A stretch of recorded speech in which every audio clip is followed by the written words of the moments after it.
The frontier didn't care about your reasons. It didn't care that Alara had been born during a winter that killed half her town, or that the fever that took her mother had left her with a twisted left leg that never quite healed right. It didn't care that she'd learned to read by candlelight, that she could calculate grain prices faster than most merchants, or that she'd kept her father's general store running for 3 years after his heart gave out. The frontier measured you in different ways. Could you work? Could you bear children? Could you survive a winter that turned men's breath to ice? Alara had answered Marcus Holt's advertisement 6 months ago, seeking respectable woman for marriage. Must be of good character and willing to work. Correspondence, welcome. They'd exchanged 17 letters. He'd written about his lumber business, about the house he was building, about wanting someone educated enough to keep books and manage accounts. She'd been careful, honest about everything except the limp. Some truths, she'd learned, were better revealed in person. People couldn't walk away from you as easily when you were standing right in front of them. She'd been wrong about that. I got work to do, Marcus said, already turning back toward the lumber yard. Stage leaves tomorrow morning. You can sleep in the church tonight. Wait, Alara's voice came out harder than she intended. You wrote about wanting someone educated, someone who could help with the business. I wrote about wanting a wife. I can be both. He looked at her then, really looked, and something in his expression made her wish he hadn't. Not anger, that she could have worked with. This was worse, pity mixed with disgust, like she was something broken he'd ordered by mistake. You lied to me. I told you everything that mattered. You left out the part where you can't walk right. I can walk fine. I've been walking my whole life. Not fine enough. He gestured vaguely at her left side. What happens when you're carrying water or pregnant? You'd fall. You'd hurt yourself, hurt the baby. I've never fallen in my life. You would out here. This ain't Boston. I'm from Pennsylvania. Same difference, Eastern. He said it like a curse. Look, I'm sorry you came all this way, but I can't. He stopped, searched for words that wouldn't make him sound cruel, failed to find them. I need a real wife. The words hung in the air between them. Alara felt something crack inside her chest, but she kept her face smooth. She'd learned that too. Never let them see it break you. Fine, she said. Thank you for your time. She picked up her carpet bag, everything she owned folded into one piece of luggage, and walked toward the church Marcus had pointed out. Her leg ached from the stage ride, 3 days of cramped positioning that had left the muscles knotted and angry. She forced herself not to limp more than necessary, forced herself to keep her shoulders back. The church was a rough wooden structure that looked like it had been built in a hurry and never improved. Inside, it smelled of old smoke and mice. A man in a dusty black coat looked up from a Bible that had seen better days. Help you? He asked. Marcus Holt said I could sleep here tonight. I'll be on tomorrow's stage. The Reverend's face shifted into an expression Alara was already learning to hate, understanding mixed with sympathy. The whole town probably knew by now. Word traveled fast in small places. Miss Quinn, isn't it? I'm Reverend Michaels. You're welcome to stay, of course. There's a room in back, not much, but it's clean. Thank you. I'm sorry about Marcus. He's a good man, but he wants a real wife, Alara finished. I understand. She didn't wait for whatever platitude he was forming. The room in back was exactly what he'd promised. Not much, but clean. A narrow bed, a washstand, a window that looked out on nothing but scrub grass and distant mountains. Alara sat on the bed and finally let herself feel it. Not tears. She was past tears. Just a hollow, exhausted rage at the unfairness of it all. She'd sold everything. The store, her father's tools, the house she'd grown up in. She'd used half the money to pay debts he'd left behind and spent the other half on this journey. $2.30 left. Enough to eat for maybe a week if she was careful. Not enough to start over. The stage ticket back east cost $12. Alara opened her carpet bag and pulled out the small wooden box where she kept her important papers. Inside, beneath her parents' marriage certificate and her father's death record, was a bundle of newspaper clippings. Mail-order bride advertisements. She'd cut them out methodically over the past year, organized them by region. Marcus had been number 17. Before him, there had been 16 others she'd written to who never responded. After him, there were still a dozen more. She spread them on the bed and started reading. Wyoming Territory. Rancher seeking housekeeper. Must be hardy and reliable. Colorado. Widower with 3 children needs help. Room and board provided. Montana. Businessman requires assistant with education. Marriage possible. Each one a gamble. Each one a chance someone might see past the limp to everything else she could offer. But reading them now, after Marcus's rejection, different words jumped out. Hardy, strong, able-bodied, the unspoken requirements she'd been ignoring. A knock on the door interrupted her thoughts. "Miss Quinn?" Reverend Michael's voice. "There's a woman here to see you." Alara gathered the clippings quickly, shoved them back in the box. "Come in." The door opened to reveal a woman about 40, dressed in practical brown wool with flour dust on her sleeves. She had the kind of face that had been pretty once and was now just tired. "I'm Sarah Chen," she said. "I run the boarding house. Heard you might need supper." It was charity, obviously, but Alara's stomach was empty enough that pride seemed negotiable. "That's kind of you. It's practical. You look like you can pay, and I've got stew going to waste." Sarah's eyes were sharp, assessing. "You can eat in your room or come to the dining room. Fair warning, the dining room means questions, lots of them. This town doesn't get much entertainment." "I'll take the room." Sarah nodded like she'd expected that answer. "Be back in 20 minutes. She returned with a tray holding stew, bread, and coffee, so strong it could strip paint. Alara paid her 15 cents and tried not to think about how few coins were left. Sarah lingered in the doorway. "You got plans?" she asked. "Stage tomorrow morning." "Back east?" "Can't afford it. I'll figure something out." Sarah was quiet for a moment, studying her. "You know what Marcus told people about why he wanted a mail-order bride?" "I assume he wanted a wife.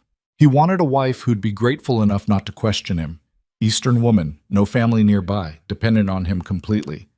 Sarah's mouth twisted. "You'd have been miserable. Consider it a favor he showed his true colors now." "Doesn't feel like a favor." "No, I expect it doesn't." Sarah pulled a piece of paper from her pocket. "My sister runs a boarding house in Sage Bend, about 40 miles north. She's always looking for help. Doesn't pay much, but it's room and board plus a few dollars a week. You'd have to work hard." "I can work hard." "I suspect you can." Sarah set the paper on the washstand. "Think about it. Stage goes through there day after tomorrow." After she left, Alara ate the stew slowly, making it last. It was good. Better than anything she'd managed to cook on the journey. She thought about boarding houses and what help might mean. Cleaning, probably. Cooking. Laundry. The kind of work that required being on your feet all day. The kind of work that would make her legs scream by nightfall. But it was work. It was survival. She pulled out the newspaper clippings again, read through them one more time. Then she took out her pen and paper and started writing. "Dear Sir, I am responding to your advertisement seeking a housekeeper. I am 27 years old, educated, and experienced in managing household accounts and business records. I am healthy and capable of hard work. I should mention that I walk with a slight limp due to a childhood illness, but this does not impair my ability to work. If this is acceptable, I would be grateful for an opportunity to discuss the position further. Respectfully, Alara Quinn."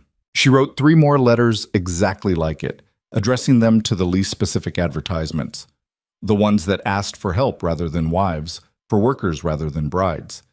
Then she sealed them and set them aside for morning. Tomorrow she'd mail them. Tomorrow she'd decide whether to head north to Sarah's sister or south to anywhere cheaper. Tomorrow she'd figure out how to survive on $2 and hope. Tonight, she just needed to sleep.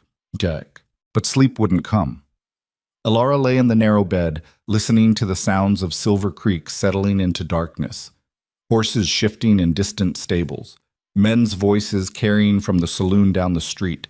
The creak and pop of wood cooling after the day's heat. She thought about her father's store, about the careful way he'd taught her to keep books.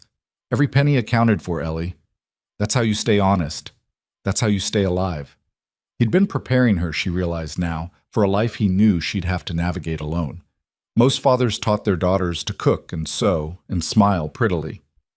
Hers had taught her mathematics and negotiation and how to spot a man who was trying to cheat you on wholesale prices.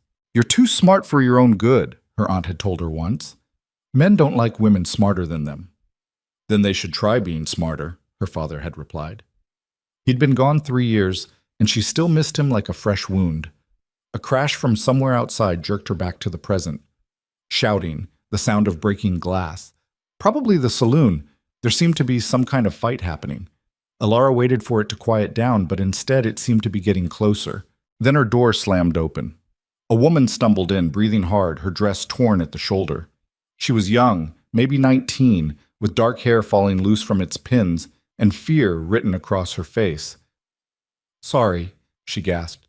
"Sorry, I need to hide, please, just for a minute." "What happened?" "He's drunk.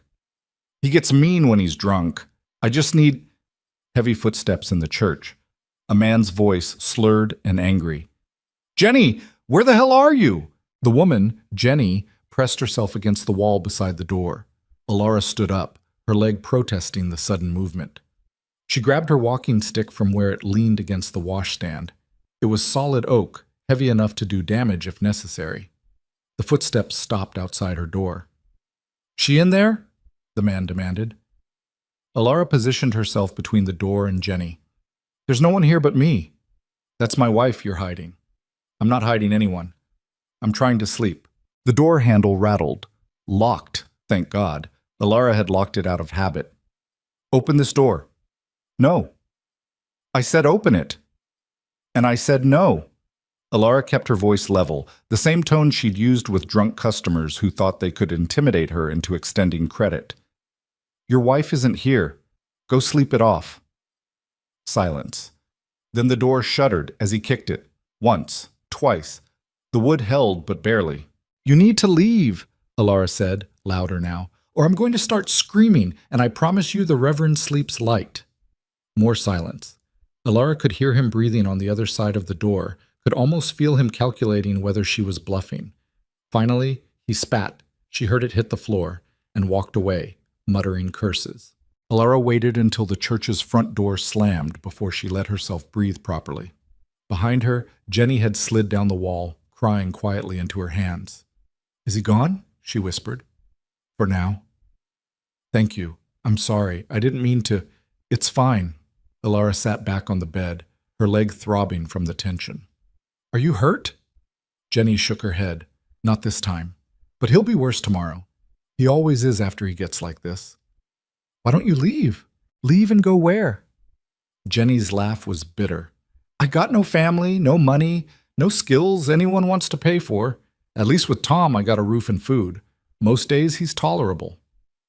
"Most days isn't good enough." "It's what I got." Jenny wiped her eyes, straightened her dress. "Thank you for not opening the door. Some people would have." "Some people are idiots." That surprised a real laugh out of Jenny. She stood up, tested the hallway, found it empty. "I should go. He'll be passed out by now." "You could stay here." "And have him break down the door in the morning?" "No. Better to go back now. Let him think I was too scared to run far. He'll forget about it by breakfast." She paused at the door. "You the mail order bride Marcus sent back?" Word really did travel fast. "That's me." "His loss. You got spine." Jenny slipped out into the darkness, and Alara was alone again. She didn't sleep much after that. Every sound made her tense, waiting for the door to crash open. But Tom didn't come back, and eventually the night faded into gray pre-dawn light. Alara washed her face in cold water, changed into her one other dress, dark blue, practical, only slightly wrinkled from the carpet bag. She packed everything carefully, leaving out the letters she'd written. The stage didn't leave until 10. She had time to mail them and still make whatever decision she was going to make about Sage Bend. The post office was a corner of the general store, run by a man who looked like he'd been chewing tobacco since birth. He took her letters without comment, weighed them, quoted her a price that ate up another 50 cents of her dwindling funds. "These are going all over," he observed. "Wyoming, Montana, Colorado, Dakota Territory. You hunting something specific?" "Just work." He stamped each letter with more force than seemed necessary. "You know, my wife's cousin runs a laundry in Cheyenne, always needs workers. Pays decent if you don't mind the steam." "Thank you, I'll keep that in mind." She left before he could offer more advice. Outside, Silver Creek was waking up properly. Shops opening, women heading to market, children chasing each other through the dusty streets. Normal life for people who belonged here. Alara felt like a ghost watching from outside her own life. The stage office was next to the saloon. Through the saloon's window, she could see men slumped over tables, sleeping off last night's drinking. One of them was probably Tom. She wondered if Jenny was home nursing bruises or pretending everything was fine. "Help you?" The stage office clerk was a woman, surprisingly, maybe 50, with gray streaking her brown hair and spectacles perched on her nose. "I need to know about routes," Alara said. "What goes through Sage Bend and what heads south?" The woman pulled out a worn schedule book. "Sage Bend, that's the northern run. Goes day after tomorrow, leaves at 8 sharp. Costs $3. More than Alara had. "And south?" "Depends where south. Colorado Springs is $6. Denver's 8, Santa Fe's 12. All impossible. Alara stared at the schedule book, trying to make the numbers work. They wouldn't. Simple math. She had $2 and change. Even if she skipped eating, even if she walked part of the way, she couldn't afford any of it. "What about work?" she asked. "Here, in Silver Creek. Anything available?" The woman's expression shifted into something careful. "You're the mail-order bride." "I was. Now I'm just someone who needs work. There's not much. Sarah Chen might need help at the boarding house, but that's only temporary. Miller's wife just had a baby. She might pay someone to help with laundry. Maybe." The woman studied Alara over her spectacles. "You can read and write, can't you? Marcus's letters mentioned it." "Yes." "How's your arithmetic?" "Better than most." The woman tapped her pen against the schedule book, thinking. "My husband runs freight. Books are a disaster. I keep telling him to hire someone, but he says we can't afford it. Maybe if someone worked part-time, organized the worst of it." She shook her head. "But it wouldn't be enough to live on." "How much?" $1 a week, maybe. Few hours a day. $1 a week wouldn't even cover food, but it was something. "I'll take it." "You don't even know if he'll agree." "Ask him." The woman studied her for a long moment. Then she smiled just slightly. "All right, I'm Margaret Doyle. My husband's probably at the warehouse. Come on." The warehouse was exactly what it sounded like. A large wooden building filled with crates and barrels and chaos. A man who was probably Margaret's husband was arguing with someone about damaged goods. Margaret waited until he was done, then pulled him aside. "This is Alara Quinn," she said. "She's good with numbers. I want to hire her to sort out your books." Mr. Doyle looked skeptical. "We talked about this. Can't afford—" "Yes, we can. And if we don't get organized soon, we're going to lose track of something important and it'll cost us more than her wages." "Margaret, Frank, look at the books. Really look at them. Can you tell me what we shipped last Tuesday?" He couldn't. Alara could see it in his face. "$1 a week," Margaret said firmly. "Few hours a day. She can start tomorrow." Frank Doyle turned to Alara, really seeing her for the first time. His gaze caught on her leg, the way she was leaning slightly on her walking stick. She watched him calculate, saw the doubt forming. "I can work," Alara said before he could voice it. "I don't need to stand all day to organize papers and do arithmetic. I just need a chair and a desk." "It's not just arithmetic. There's inventory, counting stock. That requires walking. I know, I can walk. I've been walking my whole life. I crossed 3 territories to get here. I promise you, I can handle your warehouse." Something in her tone must have convinced him. Either that or he was too tired to argue with his wife. "Fine.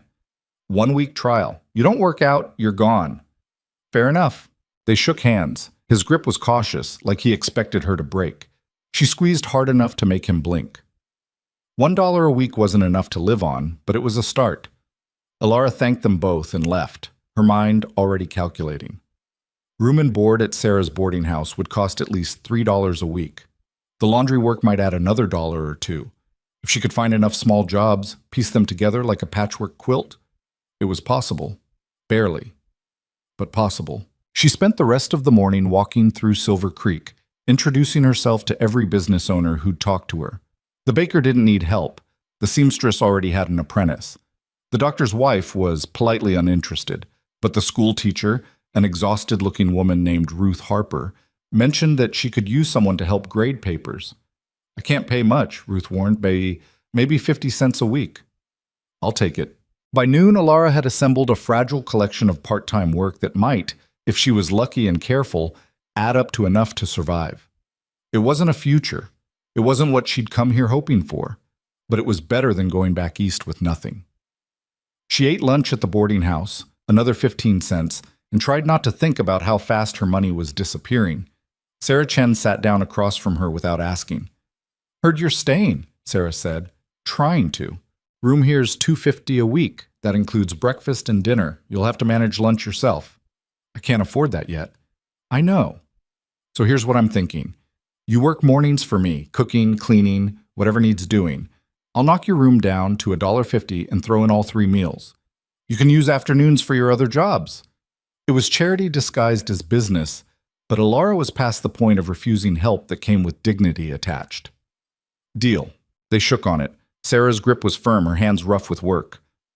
"You'll be in room 4. It's small, but it's yours. You can move in this afternoon." "Thank you." "Don't thank me yet. I work my help hard." Alara spent the afternoon moving her single carpet bag from the church to the boarding house. Room 4 was indeed small, barely large enough for a bed, a washstand, and a small desk shoved under the window. But it had a lock on the door and a view of the mountains, and it was hers. She unpacked her few possessions, arranged them carefully in the narrow space. This wasn't what she'd planned. This wasn't the future she'd imagined when she sold her father's store and bought that stage ticket. But it was something. It was survival. And Alara Quinn knew how to survive. The first week ground her down in ways she hadn't expected. The work itself wasn't the problem. She'd worked hard her whole life. But Silver Creek seemed determined to remind her that she didn't belong. At the Doyles' warehouse, freight workers smirked when she asked them to move crates so she could count inventory. At the school, parents picking up their children stared at her limp like it might be contagious. In the boarding house kitchen, Sarah's regular cook made pointed comments about city girls who think they're too good for real work. Alara ignored it all. She showed up early, worked late, and kept her mouth shut except when absolutely necessary. By Friday, she'd organized the Doyles' books well enough that Frank stopped looking skeptical, and Margaret started asking her opinion on billing disputes. By the following Monday, even the warehouse workers had stopped smirking, mostly because she'd caught a discrepancy in their inventory counts that would have cost the company $50. "How'd you spot that?" Frank asked, staring at her careful notations. The numbers didn't match the shipping records. Someone either miscounted or pocketed the difference. "Which worker?" Alara showed him the pattern. Frank's expression went dark. "That son of a—" He stopped himself, glanced at her. "Sorry. I've heard worse." He fired the worker that afternoon. Word spread. By evening, everyone in Silver Creek knew that the crippled mail-order bride had just cost someone his job. Alara braced herself for backlash, but it didn't come. Instead, she noticed people looking at her differently. Not friendly exactly, but careful, wary, like she might be someone who mattered. It was a start. 2 weeks after arriving in Silver Creek, Alara received her first response to the letters she'd sent. It came from Wyoming Territory, from a man named Robert Shaw, who ran a trading post and needed help with accounts. The pay was minimal, the location remote, but it included room and board. "If you're still interested," he wrote, "write back with references." She had no references. She crumpled the letter and threw it away. The second response came 3 days later from Colorado. A widower with 4 children needed a housekeeper. Must be strong enough to manage active boys and comfortable with farm work. She burned that one in the kitchen stove. The third response arrived on a Tuesday morning, forwarded from the Silver Creek post office with a note from the postmaster. "Thought you'd want to see this quick." It was from Montana Territory. The handwriting was rough, unpracticed, like someone who didn't write often. "Miss Quinn, got your letter about housekeeping work. I'm not looking for a housekeeper. I'm looking for someone who can read and manage books because I can't do either worth a damn. Ranch is remote, 20 miles from nearest town. Work is hard. Pay is room, board, and $10 a month. If your limp doesn't stop you from doing what needs doing, it doesn't stop me from hiring you. Write back if you're interested." "The Vance." Alara read it 3 times. Then she sat down at the boarding house desk and wrote back immediately. "Mr. Vance, I am interested. When do I start? E. Quinn." His response came faster than seemed possible. Must have written back the same day he got her letter. 2 words. Now. Hurry. The stage to Montana Territory cost $18. Alara had $7.30 to her name, 4 weeks of patched-together wages, minus what she'd spent on food, and the room Sarah Chen had generously underpriced. She stood in the stage office, staring at Margaret Doyle's sympathetic face, doing math that wouldn't add up no matter how many times she rearranged the numbers. "I can hold a seat for you," Margaret offered. "Give you a week to save up? A week won't make enough difference. Then 2 weeks. A month, if that's what it takes." But a month was too long. Alara could feel it in her bones. Opportunities like Caleb Vance's letter didn't wait around. Someone else would answer his advertisement. Someone without a limp, someone who could afford the stage fare, someone who didn't come with complications. She'd already been rejected enough times to know how this worked. "Thank you," Alara said. "I'll figure something out." She walked back to the boarding house, her mind churning through possibilities. Borrow money. From who? Sarah Chen was kind but not wealthy. The Doyles paid her fairly but wouldn't front her several weeks' salary for a job she was leaving. Sell something. She had nothing left to sell except the clothes on her back and her father's pocket watch, which might fetch $3 if she was lucky and found someone who didn't know its real value. The watch had been her grandfather's. Her father had carried it every day of his adult life.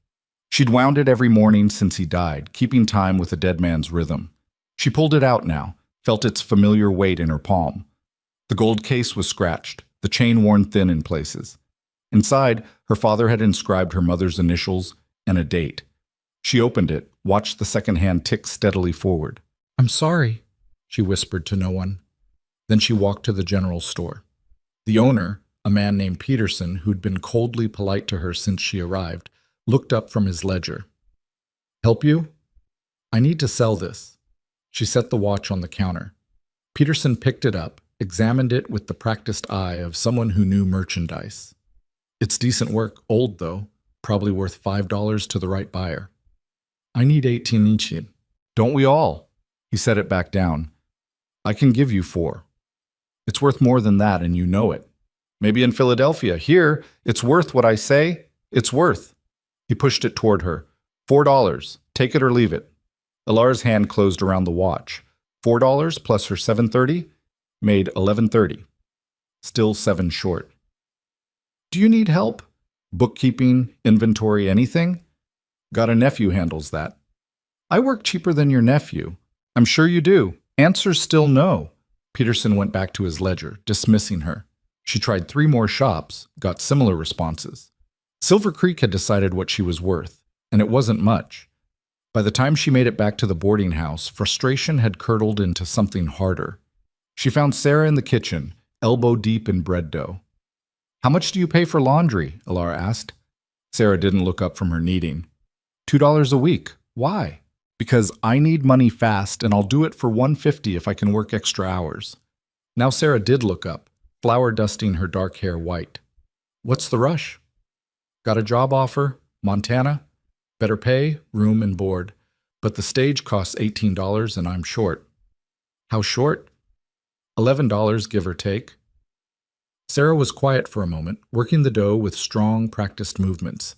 Then she said, "I can front you the money. Pay me back when you get settled." The offer hit Alara like a physical thing, kindness, unexpected and unearned. She had to swallow hard before she could speak. "Why would you do that?" "Because I was you once. Different circumstances, same desperation." Sarah shaped the dough into a smooth ball, set it in a bowl to rise. 20 years ago, I got off a boat in San Francisco with nothing but the clothes I wore and a baby on my hip. My husband died on the crossing, cholera. Left me in a country I didn't understand with a language I barely spoke and a daughter who wouldn't stop crying. Woman named Elizabeth Chen found me sleeping in an alley, took me in, taught me English, helped me find work.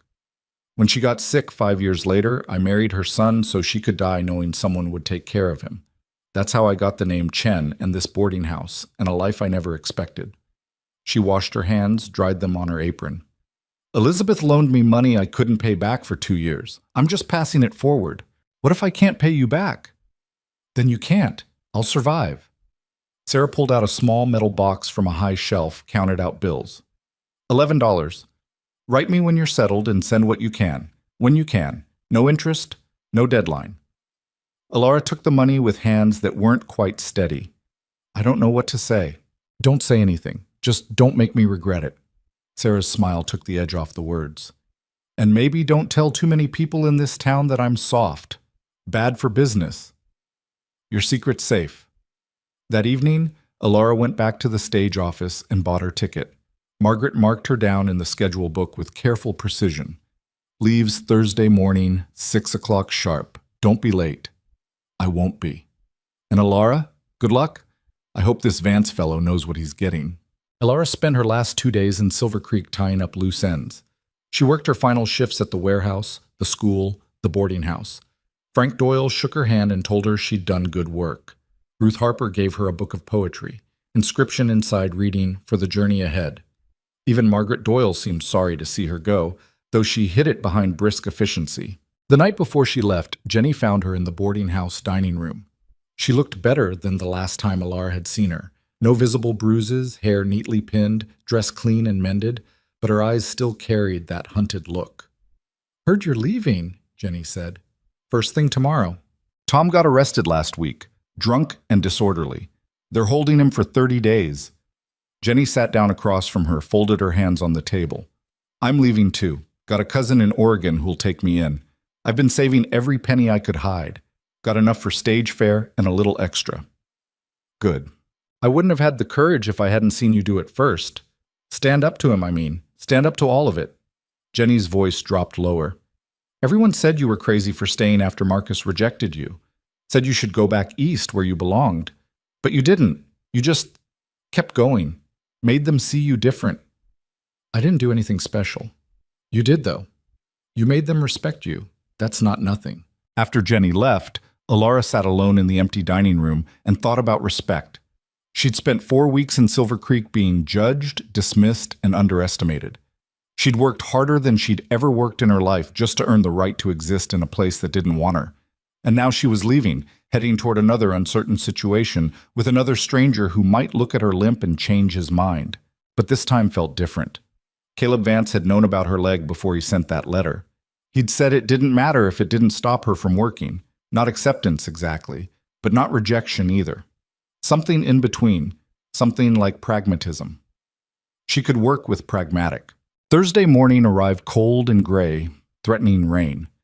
Alara dressed in her sturdiest clothes, packed her carpet bag with the same careful precision she'd used unpacking it a month ago. Everything she owned still fit in one piece of luggage. Some things never changed. Sarah walked her to the stage office, carrying a bundle wrapped in cloth. "Food for the journey," she said. "Nothing fancy, bread, cheese, some dried apples. Should last you a couple days if you're careful." "You've done too much already." "I've done what needed doing. You'd do the same." Sarah pressed the bundle into her hands, then surprised her by pulling her into a brief, fierce hug. "Write me. Let me know you made it." "I will." The stage was already loading when they arrived. Alara climbed aboard, found a spot by the window, arranged her bag and walking stick. 2 other passengers joined her, a salesman with a sample case and a young couple who looked newly married. They all eyed each other with the wary politeness of strangers forced into close quarters. The driver cracked his whip. The stage lurched forward. Silver Creek began to fall away behind them, and Alara watched it shrink into the distance with complicated feelings she didn't bother naming. The town had never wanted her, but it had given her something anyway. A chance to prove she could survive. A chance to prove she was more than what people saw when they looked at her. Whether that would be enough for Montana remained to be seen. The journey took 5 days. 5 days of rattling wheels and aching muscles and meals eaten at rough stage stops, where the food was barely edible and the beds were full of bedbugs. Alara's leg cramped in the confined space, protesting the lack of movement. She stretched it when she could, walked when they stopped, ignored the curious stares of other travelers. On the 3rd day, the newlyweds started asking questions. "Where are you headed?" the wife asked. She was young, maybe 20, with blonde hair and an eager smile. "Montana Territory, place called Bridger Falls. We're going to Helena. My husband has family there." "What's in Bridger Falls?" "A job." "What kind of job?" The husband cut in before Alara could answer. "Mary, leave the lady alone. Not everyone wants to chat." But Mary was undeterred. I'm just being friendly. It's a long trip. We might as well get to know each other. Alara considered several responses, settled on honesty. I'm going to work for a rancher, keep his books, manage accounts, that sort of thing. Oh, that's wonderful. Is he your husband? No. Your brother? A stranger. Mary's eyes went wide. You're going to live with a strange man? Alone? That's the job. But isn't that... Mary looked to her husband for support. He seemed deeply interested in the scenery outside the window. I mean, won't people talk? Let them. The salesman who'd been pretending to nap in the corner opened one eye. She's got spine, I'll give her that. Most women wouldn't dare. Most women have better options, Alara said. Fair point. He sat up properly, pulled out a flask, took a drink. Name's Walter Morris. I sell farm equipment. Been working this territory for 15 years. You want advice about Montana? I'm your man. Is Bridger Falls a real town or just a name on a map? It's real enough. Small, though. Maybe 200 people when everyone's in from the ranches. Got a store, a saloon, a blacksmith. Not much else. Ranches around there run cattle mostly. Hard country. Beautiful, but hard. What about the people? Frontier folk. Keep to themselves mostly. Don't suffer fools, but they'll help a neighbor in trouble. You'll do fine if you work hard and don't expect much socializing. Mary was still stuck on the scandal of it all. But surely this rancher has a wife. Someone to chaperone. Don't know, Alara said. Didn't ask. You should have asked. What if he's some kind of...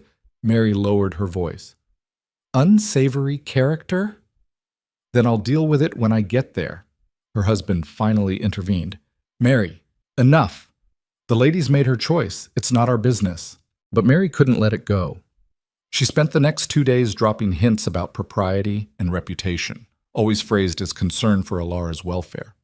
Alara ignored most of it. She'd learned in Silver Creek that people would always find something to judge. Better to let them waste their breath than waste her own defending choices they'd never understand. On the 5th day, the landscape began to change. The flat prairie gave way to rolling hills, then to mountains that rose up like teeth against the sky. Pine trees replaced scrub grass. The air got thinner, colder, sharp enough to sting her lungs. Walter Morris pointed out landmarks, a creek where gold had been found 10 years ago, a pass that was impassable in winter, a meadow where a mail carrier had frozen to death. Cheerful stories, Alara observed. Just giving you the lay of the land. Montana doesn't forgive mistakes. Good thing I don't make many. He laughed. You're going to be fine. The stage stopped in Bridger Falls just before sunset on the 5th day. Alara had expected something small, but the reality was even more sparse than Walter's description. One main street, maybe 10 buildings total, everything built from rough-hewn logs that still oozed sap. Mountains loomed on all sides, making the town feel like it was huddled at the bottom of a bowl. This is it? Mary said, peering out the window. This is where you're staying? No, the ranch is outside town. How far outside? 20 miles, according to the letter. 20 miles? How will you even get there? Good question. Alara climbed down from the stage, grateful to finally stand on solid ground. Her leg had gone nearly numb from 5 days of sitting. She stomped it carefully, feeling pins and needles shoot through the muscle. The stage driver was already unloading luggage. He tossed her carpet bag down with less care than she'd have liked. You being met, miss? I hope so. Because if not, there's a boarding house on the end there. Mrs. Fletcher runs it. She's decent. Thank you. The other passengers climbed down, the newlyweds heading immediately for the building marked Hotel, Walter Morris toward the saloon. Alara stood alone in the dusty street with her carpet bag and her walking stick, watching the sun sink behind the mountains and wondering if Caleb Vance even knew she was arriving today. She'd sent him a telegram from the last big town 3 days ago. Arriving Bridger Falls Thursday evening, E. Quinn. Whether it had reached him was anyone's guess. Mail service out here was spotty at best. A rider approached from the north, silhouetted against the fading light. Alara squinted, trying to make out details. The horse was big, dark, moving at an easy lope. The rider sat straight in the saddle, hat pulled low. As they got closer, she could see he was tall, broad-shouldered, dressed in worn work clothes and a coat that had seen better days. He reined in beside her. You Quinn? Yes. He dismounted. Moved like someone who'd spent more time on horseback than on foot. Up close, she could see he was maybe 40, with dark hair going gray at the temples, and a face that looked like it had been carved from the same granite as the mountains. A scar ran from his left eyebrow to his cheekbone, old and white. His eyes were pale, gray or blue, hard to tell in the dimming light, and they assessed her with the same coolness she'd seen in livestock buyers. "Caleb Vance," he said. "Alara Quinn." They studied each other. Alara saw him clock her limp, saw his gaze move to the walking stick. His expression didn't change, no pity, no disgust, just acknowledgement. "You eat?" he asked. "Not since noon. There's stew at the boarding house. We'll get you fed, then head out." "Tonight? In the dark?" "Moon's full. Road's good. Rather not waste a day." He picked up her carpet bag before she could object. "Come on." The boarding house was exactly what Alara expected. Rough, but clean, run by a tired-looking woman who brightened when she saw Caleb. "Mr. Vance, didn't expect you till tomorrow." "Plans changed. Got room for a quick meal?" "For you, always." Mrs. Fletcher's eyes slid to Alara, curious but not unfriendly. "This must be your new bookkeeper." "This is Alara Quinn. Alara, this is Mrs. Fletcher, best cook in 3 counties. 2 counties, Mrs. Fletcher corrected, but she looked pleased. "Sit down, both of you. Stew's hot." The stew was good. Better than anything Alara had eaten on the stage journey. She tried not to wolf it down, but 5 days of terrible food had left her ravenous. Caleb ate steadily, efficiently, without conversation. Mrs. Fletcher bustled around them, refilling bowls, cutting thick slices of bread, chattering about town gossip that Alara didn't follow. "How's that mare doing?" Mrs. Fletcher asked Caleb. "The one that went lame?" "Better. Might be able to ride her again in a month or so." "And the fence line on the north pasture?" "Still working on it." "You work too hard. You should hire more help." "I'm trying." He glanced at Alara. "That's what she's here for." "Bookkeeping isn't the same as ranch work." "I know, but it's a start." After they ate, Caleb paid Mrs. Fletcher and led Alara back outside. The moon had risen, huge and bright, turning the landscape silver. He helped her into the saddle, a side saddle, she noticed, which meant he'd been expecting her, and tied her bag behind. Then he mounted his own horse and they set off north, leaving Bridger Falls behind. For the first hour, they rode in silence. The road was barely a road, more like a track worn by repeated use, winding through pine forest and across open meadows. The mountains loomed dark against the starlit sky. Night sounds surrounded them, wind in the trees, an owl's distant call, the steady rhythm of hoofbeats. Alara's leg ached from the change in position, but she didn't complain. She focused on the riding, on keeping her seat, on not showing weakness to this taciturn stranger who'd gambled on hiring her sight unseen. Finally, Caleb spoke. "You ride much?" "Some. Not in a few years." "You're doing fine. Most city folk fall off within the first mile." "I'm not from the city." "Where then?" "Pennsylvania. Small town. We had horses." "What happened to them?" "Sold when my father died. Sold everything." He nodded like that made sense. "You got family back there?" "No. You?" "No." More silence. Alara waited for him to elaborate, realized he wasn't going to. Fine. She could work with silence. Another hour passed. The forest opened up into a valley, wide and dark, with a creek running through it that caught the moonlight. At the far end, a single light flickered. A house, maybe a barn. "That's it," Caleb said. "The ranch." As they got closer, Alara could make out more details. The house was small, 1 story, logs chinked with mud and moss. A barn stood nearby, bigger than the house. Several smaller outbuildings scattered around, what looked like a chicken coop, a smokehouse, maybe a root cellar. Fenced pastures stretched into the darkness, and she could hear cattle lowing softly. Caleb dismounted, tied both horses to a rail. "I'll show you the house, get you settled. Tomorrow, we'll go over everything." "Everything?" "The books, the accounts, what needs doing, all of it." He grabbed her bag, started toward the house. "Fair warning, it's a mess. I've been meaning to organize it for months." The house was indeed a mess. Not dirty, exactly, but cluttered in the way of someone who lived alone and didn't see the point in tidying. Papers covered the kitchen table, books stacked in corners, clothes draped over chairs. A fireplace held the remains of a fire, still warm. The single room served as kitchen, living space, and bedroom, with a loft overhead that probably held storage. Caleb set her bag down, lit a lantern. In the better light, the house looked even more chaotic. There's a room out back. It's small, but it's got a bed and a stove. Built it thinking I'd hire someone eventually. Never did until now. He led her to a door she'd missed in the darkness. Beyond it was a narrow room, maybe 8 feet by 10. A bed, a small potbelly stove, a chair, a trunk. A window looked out toward the barn. It was sparse, but it was clean and it was private. "This works," Alara said. "Good. I'll let you get settled. Come to the main house when you're ready tomorrow. No rush." He paused in the doorway. "One thing." "What?" "The limp. Does it get worse in cold weather?" "Sometimes. Winter here is rough. Snow can be waist deep. Temperature drops below 0. If you need special accommodations, tell me now.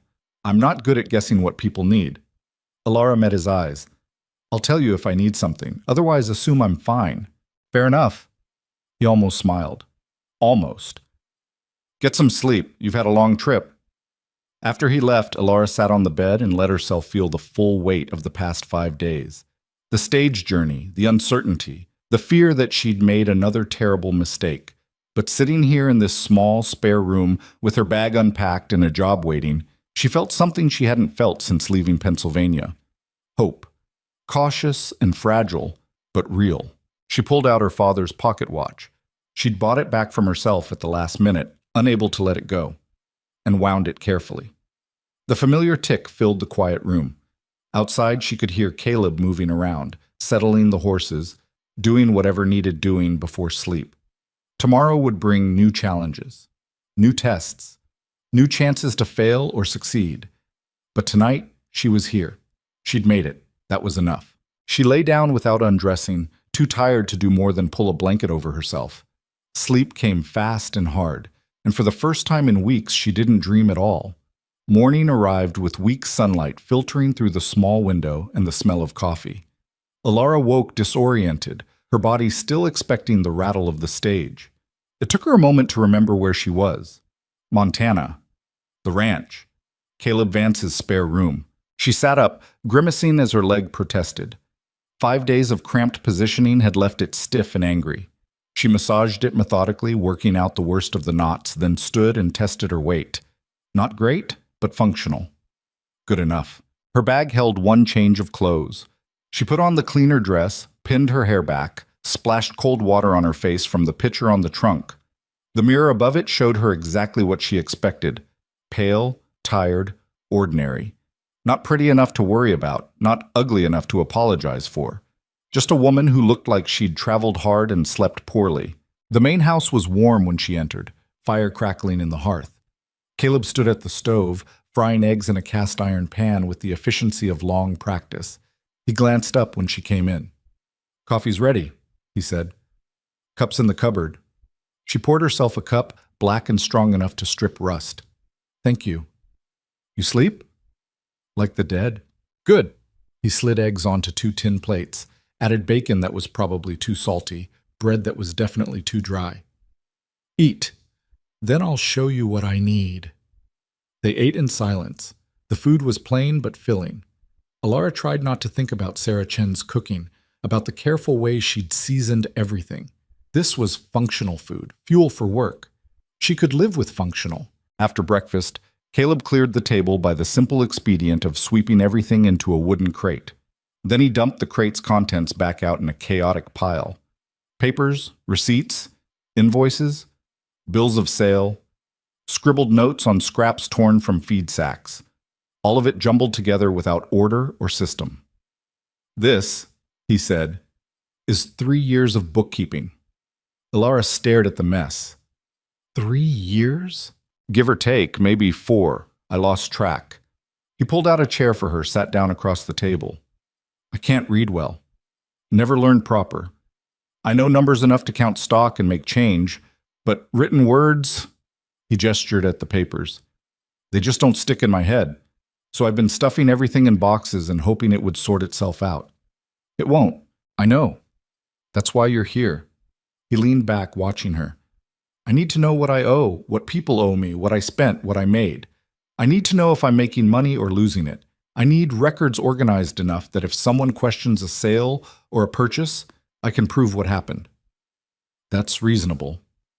And I need it done before winter, because once the snow hits, I won't be able to get to town for weeks at a time. Any problems need to be sorted before then.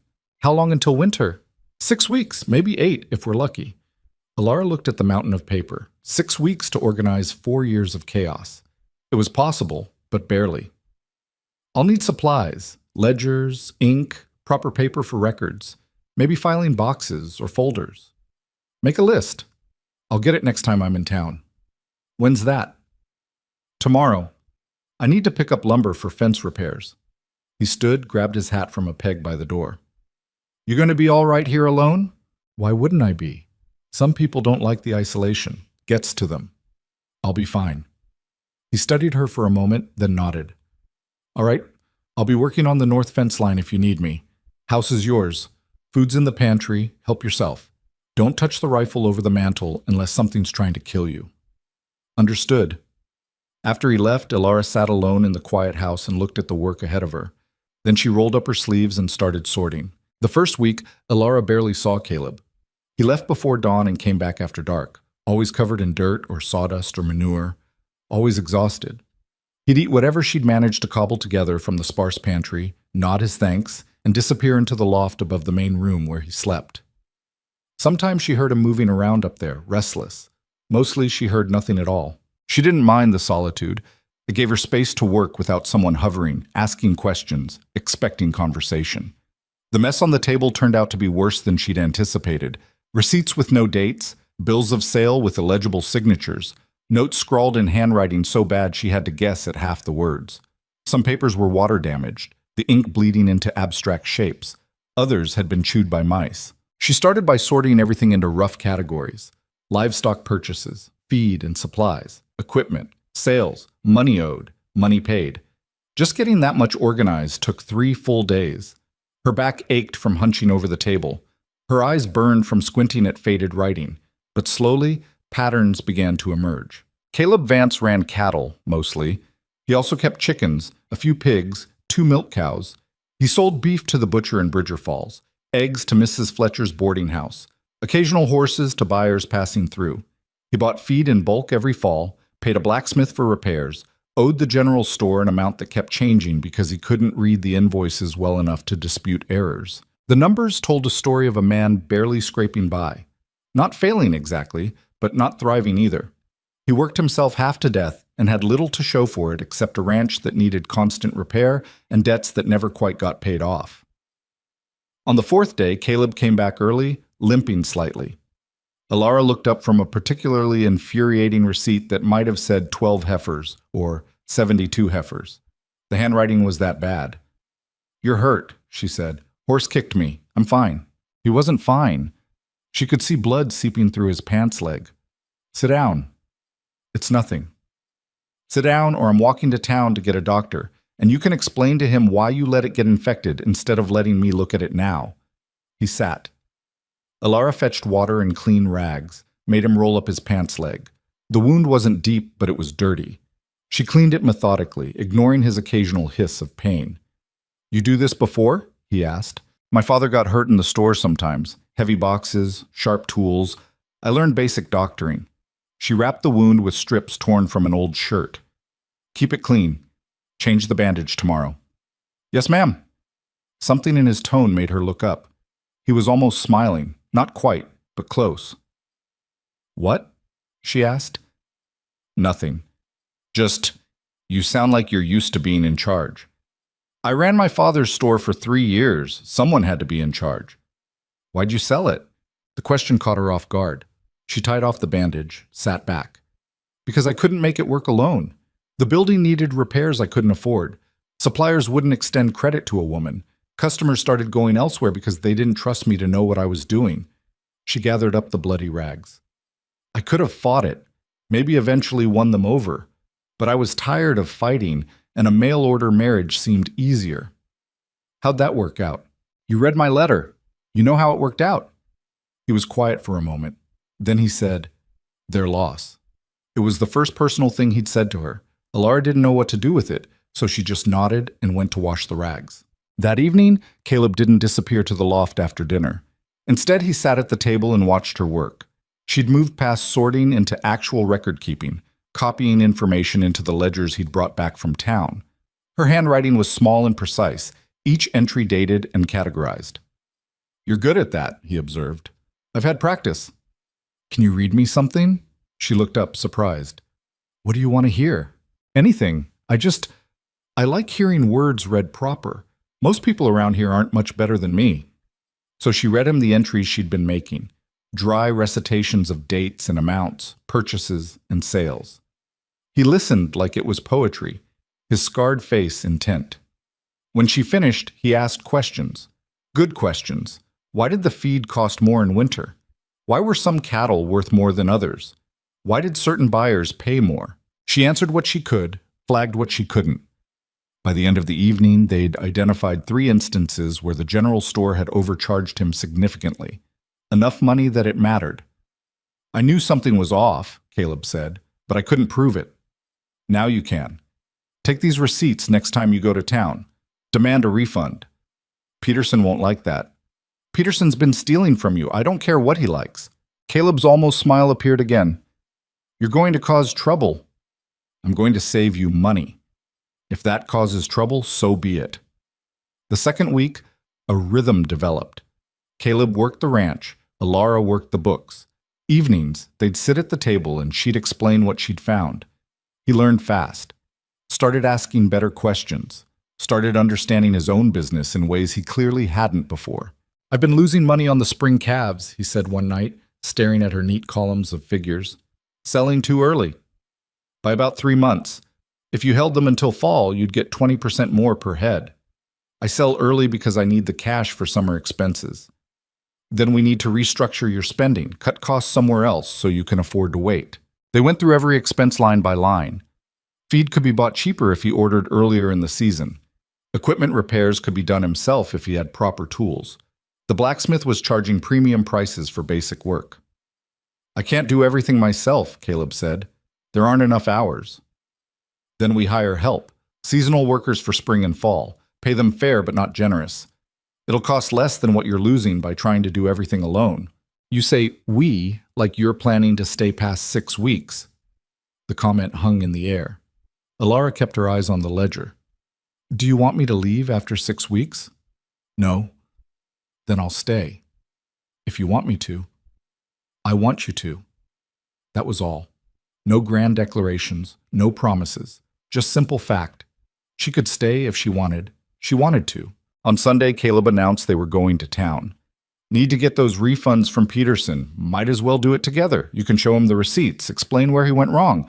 He won't be able to argue with you like he argues with me." Bridger Falls looked different in daylight, less sparse, more rough. People moved with purpose, doing weekend errands. Alara noticed them noticing her as she climbed down from the wagon, saw their eyes track to Caleb and back to her. Speculation starting already. Peterson's general store smelled like coffee and leather and old wood. The owner looked up from his counter, saw Caleb, then saw Alara, and his expression curdled. "Vance," he said flatly. "Peterson, we need to discuss your billing." "My billing's fine." Alara set the receipts on the counter. "Your billing has errors, 3 significant ones in the past year alone. You've overcharged Mr. Vance by $47. Peterson barely glanced at the papers. "Don't know what you're talking about." "Then let me explain." She spread out the receipts, pointed to specific entries. "This invoice says 50 pounds of feed at 12 cents per pound. Your ledger shows 15 cents. That's a $1.50 overcharge. This one says, I don't need some Eastern woman telling me how to run my business." "I'm not telling you how to run your business. I'm telling you that you made errors, and we'd like them corrected." "There were no errors. Prices change. Maybe they went up between when I quoted him and when he picked up." "Then you should have told him, in writing, with a revised invoice." Alara kept her voice level, professional. "But you didn't, which means either you made mistakes or you deliberately overcharged. Either way, we'd like our $47 back." Peterson's face went red. You've got some nerve coming in here and accusing me. She's not accusing, Caleb cut in. She's stating facts. You going to refund the money or not? Not. Then I'll take my business elsewhere. Where? Next store's 30 miles away. 30 miles is nothing. I'd rather ride 60 miles total than keep getting cheated. They stared at each other. Alara could feel the attention of other customers now, people pretending to shop while listening to every word. Finally, Peterson grabbed a cash box from under the counter, counted out bills with angry, jerky movements. $47. Now get out of my store. Caleb pocketed the money. Pleasure doing business with you. Outside, he let out a breath that might have been a laugh. That went better than expected. You expected worse. I expected him to throw us out before you finished talking. He helped her into the wagon. You're not scared of much, are you? I'm scared of plenty, just not of men like Peterson. They stopped at Mrs. Fletcher's boarding house for lunch. The older woman fussed over them both, bringing out beef stew and fresh bread and coffee. Other diners watched with unconcealed curiosity. Alara heard whispers, caught fragments. Living out there alone with him. Not even married. Scandal! Mrs. Fletcher heard it too. She turned to face the room, hands on her hips. Anyone got something to say? Say it to me directly. Otherwise, mind your own business and eat your food. Silence. People went back to their meals, chastened. Thank you, Alara said quietly. Don't mention it. People in this town have too much time and too little sense. Mrs. Fletcher refilled their coffee cups. How's the ranch treating you? Good. Busy. And Caleb? He behaving himself? Caleb looked up from his stew. I'm sitting right here. I know. That's why I'm asking her, not you. Mrs. Fletcher winked at Alara. Men always think they're behaving fine when they're being impossible. He's been perfectly professional, Alara said. Professional, that's a word for it. Mrs. Fletcher patted Caleb's shoulder. You hold on to this one. She's got more sense than the last 3 women who answered ads in this territory. After lunch, they picked up supplies. Caleb paid for everything with cash, including the $47 they'd recovered, and seemed pleased about it. On the ride back, he was more talkative than usual. You handled Peterson well, he said. I've dealt with worse. Still, most people back down when he gets aggressive. You didn't even flinch. Flinching doesn't solve problems. Staying calm and presenting facts does. He was quiet for a while, guiding the horses around rough patches in the road. Then he said, You're not what I expected. What did you expect? Someone desperate. Someone who'd take any work because they had no other options. He glanced at her. You are desperate, but you're also competent. That's rarer than you'd think. You're not what I expected either. What did you expect? Someone who'd hold my limp against me. Someone who'd remind me daily that he was doing me a favor by hiring me. She watched the mountains slide past, thinking about Marcus Holt, about all the men who'd rejected her letters. You don't do that. Why would I? Your leg works well enough for what I need. Everything else is none of my business. It was the most matter-of-fact acceptance she'd ever received. Not pity, not inspiration, just acknowledgement that she was capable, followed by disinterest in her limitations. She'd spent so long being either coddled or dismissed that this middle ground felt almost foreign. Thank you, she said. For what? For hiring me. Thank you for coming. I'd still be drowning in paper without you.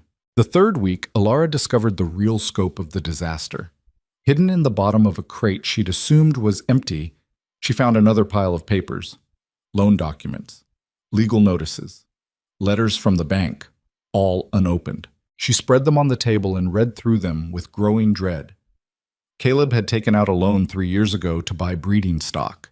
The terms were reasonable enough, payment due annually, 5% interest. But he'd missed the last payment, and the one before that. The bank had sent notices, each one more urgent than the last. The most recent, dated 2 weeks ago, threatened foreclosure if payment wasn't received within 60 days. Alara checked the amount owed. $230, including fees and accrued interest. She checked Caleb's accounts. He had $93 in cash reserves. Her stomach sank. When Caleb came in that evening, she had all the loan documents arranged on the table. He took one look and his face went carefully blank. Found those, did you? You're in default on a loan. The bank's threatening foreclosure. I know. Why didn't you tell me? Because there's nothing you can do about it. I don't have the money. Won't have it before the deadline either. He sat down heavily. I've been trying to figure it out for months. Can't sell enough cattle fast enough. Can't borrow more. Can't. He stopped, rubbed his face. I'm going to lose the ranch. No, you're not. Elara, listen to me. You're not going to lose the ranch because we're going to pay the loan. She pulled out her calculations. You've got $93 in reserves. If we sell the spring calves now instead of waiting, yes, I know we'll get less, but we don't have time to wait. That's another $60. If we sell the 2 milk cows and buy cheaper replacements after we're clear of the debt, that's 40 more. If we sell everything in the barn that you haven't used in over a year, maybe another 20. That's still only 213. I need 230. I have $17. She saw him start to protest, held up a hand. It's a loan. You'll pay me back. With interest if you want. But we're paying the bank. I can't take your money. You're not taking it. I'm investing it in this ranch because I work here, and if the ranch goes under, I lose my job. She met his eyes. We're doing this together or not at all? He stared at her for a long moment. Then he said, You're crazy. Probably. Are we doing it? Yeah, we're doing it. The next 3 weeks were brutal. They sold everything that could be sold. Caleb drove the spring calves to town and took whatever the butcher offered. Elara went through the barn and outbuildings, cataloging anything of value. Tools Caleb never used, scrap metal, old tack, a wagon wheel that needed repair but could be salvaged. They held an impromptu sale, spread word through Bridger Falls that the Vance Ranch was clearing inventory. People came, curious and opportunistic. They lowballed offers, tried to cheat. Elara haggled like her life depended on it, because, in a way, it did. If the ranch failed, she'd be back where she started. Worse, actually. At least in Silver Creek, she'd had enough money for stage fare. Mrs. Fletcher bought the milk cows at fair price, promised to sell them back at the same rate once the ranch stabilized. Consider it my investment, too, she said. Walter Morris, the salesman from the stage journey, showed up unexpectedly.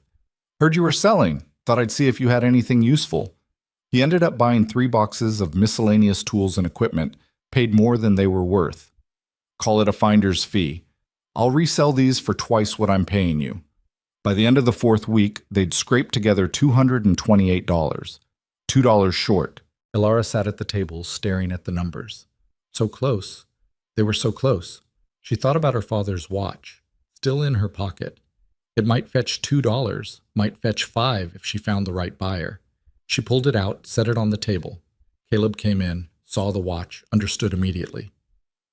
No, it's just a watch. It's your father's watch.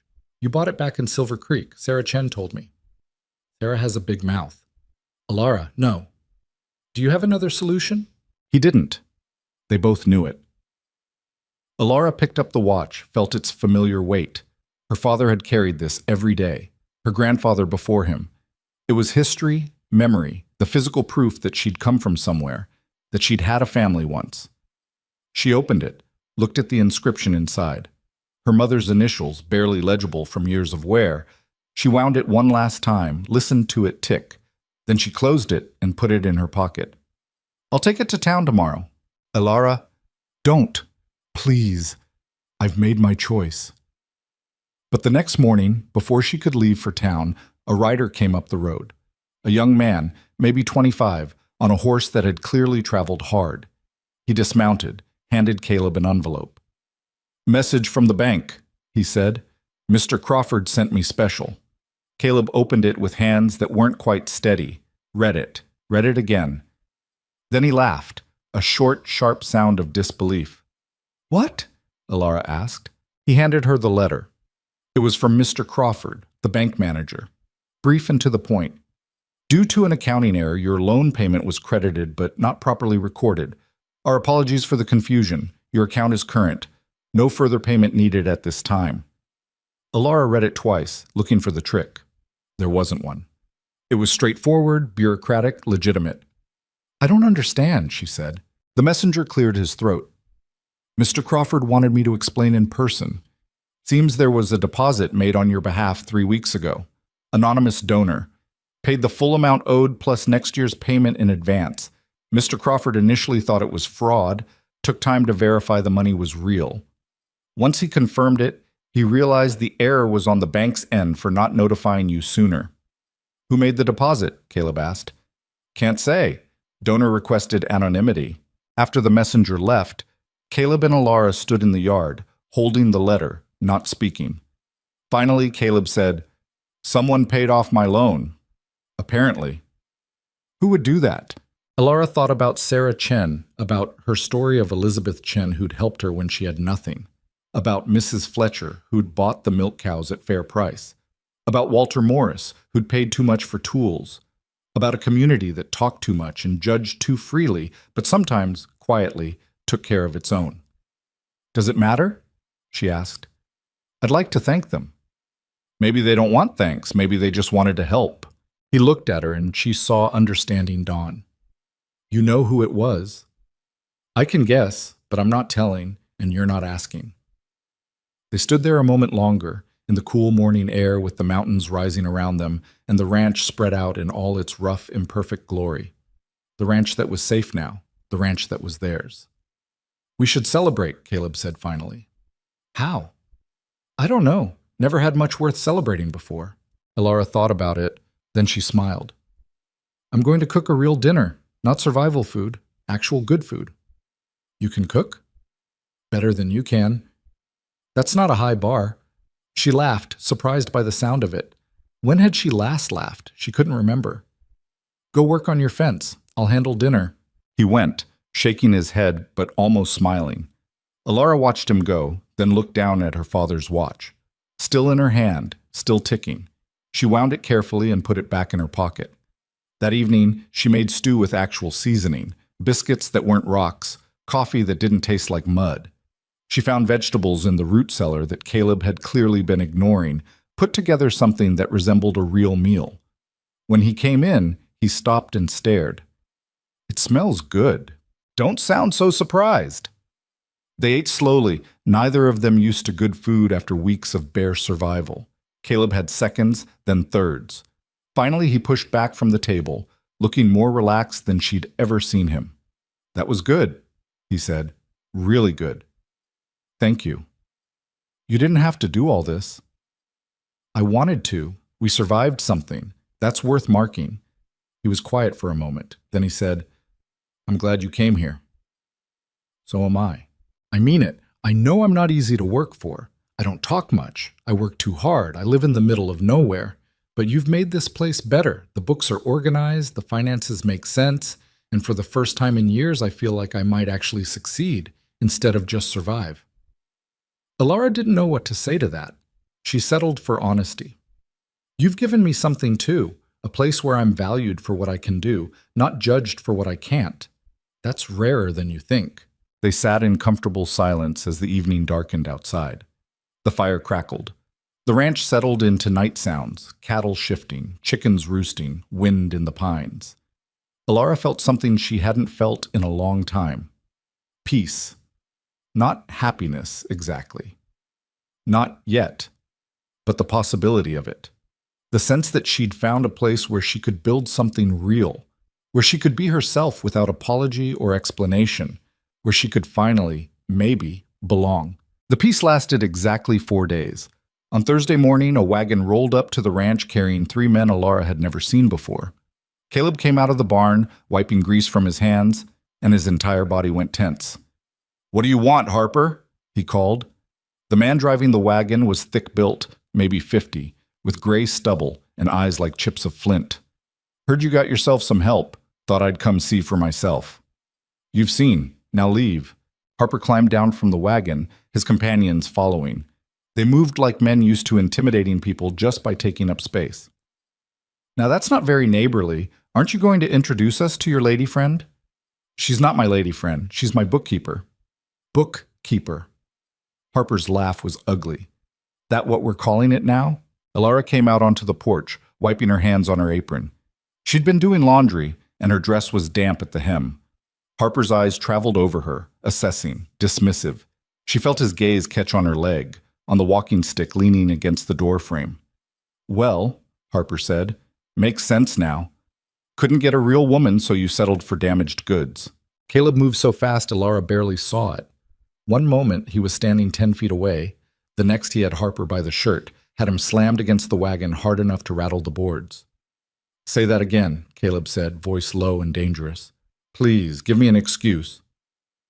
Harper's men stepped forward, hands moving toward their belts.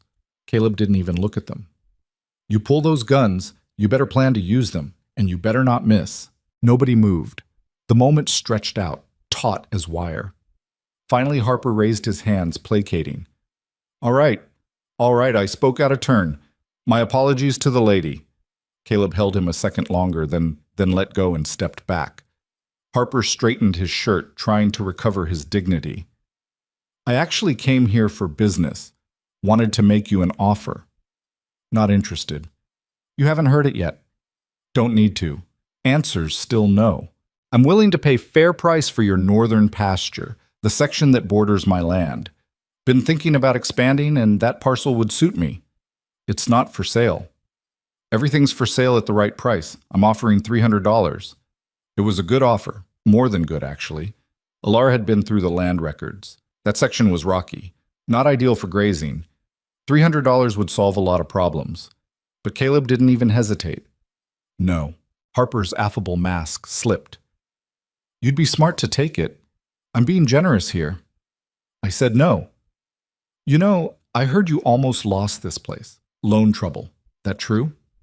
"My finances are none of your business." "They are if they affect property values in this area.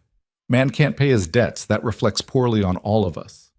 Harper smiled, cold and calculated. "Offer stands for 1 week. After that, I might not be so generous. Might start looking into other ways to get what I want." "Is that a threat?" "It's a fact. You think about it, Vance. $300 would go a long way toward keeping this place running, especially with an extra mouth to feed." They left in a cloud of dust. Caleb stood watching until they disappeared around the bend, his hands clenched into fists. When he finally turned back, Alara was still on the porch. "I'm sorry," he said. "For what?" "For what he said about you. He had no right. He's not the first person to say things like that, and he won't be the last. I'm not fragile." She came down the steps, careful on the uneven ground. "Who is he?" "Thomas Harper. Owns the ranch east of here. Been trying to buy me out for years. Every time I refuse, he makes life difficult. Fences get cut. Cattle wander onto his land, and he charges me to get them back. Supplies I order through town mysteriously get delayed." Caleb's jaw worked. He's patient, persistent, and he doesn't like losing. "Why does he want your land so badly?" "Water rights. There's a creek runs through that northern section. His land is drier. If he controls the water, he controls everything around here. Other small ranches would have to deal with him or leave. So it's not really about the land. It's about power. It's always about power with men like Harper." Over the next few days, small problems started appearing. A section of fence knocked down, letting cattle stray. A delivery of feed that never arrived, the supplier claiming he'd never received the order despite Alara's careful records. The well pump broke, and when Caleb tried to get parts from town, the blacksmith said he was backed up for weeks. "That's strange," Alara said. "Last week he told Mrs. Fletcher he didn't have enough work." "It's not strange. It's Harper." Caleb fixed the pump himself, working late into the night with inadequate tools. His hands were bleeding by the time he finished. Alara cleaned the cuts in silence, her mind working. Harper was using classic intimidation tactics, nothing dramatic enough to prove, but disruptive enough to make life difficult. He was betting that Caleb would eventually get tired of fighting and take the buyout offer. He was betting wrong. "We need to document everything," she said. "What?" "Every incident, every fence that gets cut, every order that goes missing, every convenient delay. Write it all down with dates and witnesses. Build a pattern." "What good will that do?" "Right now, probably nothing.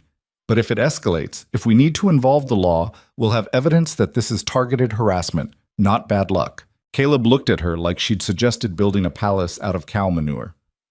"The sheriff is Harper's brother-in-law." "Then we send documentation to the territorial government or the federal marshal. Someone has to care about property rights and fair commerce." "You have a lot of faith in the system." "No, I have faith in records, paper trails. The things that can't be argued away or forgotten when it's convenient." She wrapped the last bandage around his hand. "Harper thinks you're alone out here.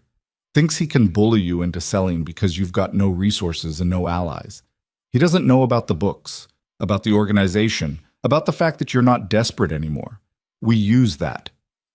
We, Caleb said quietly. We, she confirmed. The following week, Harper's men cut the fence again. This time, Alara was ready. She photographed the damage with an old camera she'd found in the barn, documented the exact location and time, recorded which cattle had strayed and how long it took to recover them.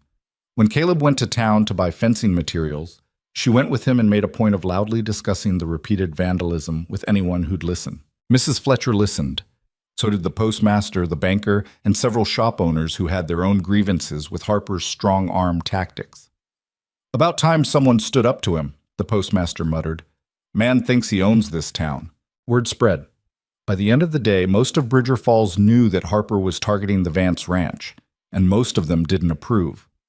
Harper had made too many enemies over the years, burned too many bridges. People didn't necessarily like Caleb. He was too quiet, too isolated. But they liked Harper less. The next Sunday, in a move that surprised everyone, including Caleb, Alara suggested they attend church. I don't go to church, Caleb said. I know, but half the town does. And it's the best way to be seen together, publicly, showing that we're not intimidated. I'm not good with people. You don't have to be good. You just have to show up. The church was the same rough wooden building she'd slept in that first night in Silver Creek, but this one was actually maintained. Reverend Walsh was younger than Reverend Michaels, his sermon shorter and more practical. Alara sat beside Caleb in the back pew and felt the weight of every eye in the room. Harper sat in the front with his wife, a thin woman who looked like she'd forgotten how to smile. When the service ended, people filed out slowly, everyone finding excuses to linger and watch. Alara stood on the church steps with Caleb, shaking hands, exchanging pleasantries she didn't feel. Harper approached last, his wife trailing behind. Vance, Miss Quinn, didn't expect to see you here. We're full of surprises, Alara said pleasantly. So it seems. Harper's smile didn't reach his eyes. Have you thought about my offer? We have, Caleb said. Answer's still no. Shame. I'd hate to see you struggle unnecessarily. We're managing fine. Are you? I heard your feed delivery got delayed again. And wasn't there some trouble with your fence line? Terrible luck you've been having. Alara kept her expression neutral. Not luck. Sabotage. But we're documenting everything. Building quite a file, actually. Amazing what patterns emerge when you keep careful records. Something flickered in Harper's eyes. Careful, Miss Quinn. Accusations like that could be considered slander. Only if they're false. And I'm very careful about facts. She smiled, sweet as poison. It's what I do. They left Harper standing on the church steps, his wife looking confused, and the rest of the town watching with undisguised interest. On the ride back to the ranch, Caleb was quiet. You enjoyed that, he said finally. A little. You're dangerous when you want to be. Only to people who threaten what's mine. The words came out before she'd thought them through. What's mine? When had she started thinking of the ranch that way? Caleb didn't comment on it, but she saw his almost smile appear. October arrived with the first real cold snap. Frost silvered the grass each morning. The mountains turned white at their peaks. Caleb started preparing for winter in earnest, reinforcing the barn, stocking extra feed, checking every fence line for weak spots. Alara threw herself into finishing the books. All the records were organized now, every transaction accounted for, every debt and credit balanced. She'd created a system simple enough that even Caleb could maintain it, color-coded ledgers, clear categories, regular reconciliation schedules. One evening, she presented him with a full financial report, revenue, expenses, profit margins, projections for the coming year. He studied it for a long time, asking questions, making her explain certain decisions. Finally, he set it down and looked at her.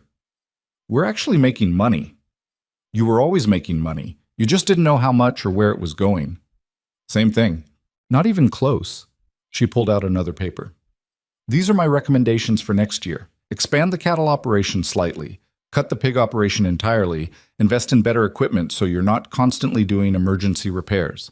If we follow this plan, we could double your profit margin within 2 years. We, he said again. Alara realized what she'd done. I'm sorry. I shouldn't assume. No, don't apologize. He looked at her directly, those pale eyes serious. I want you to stay.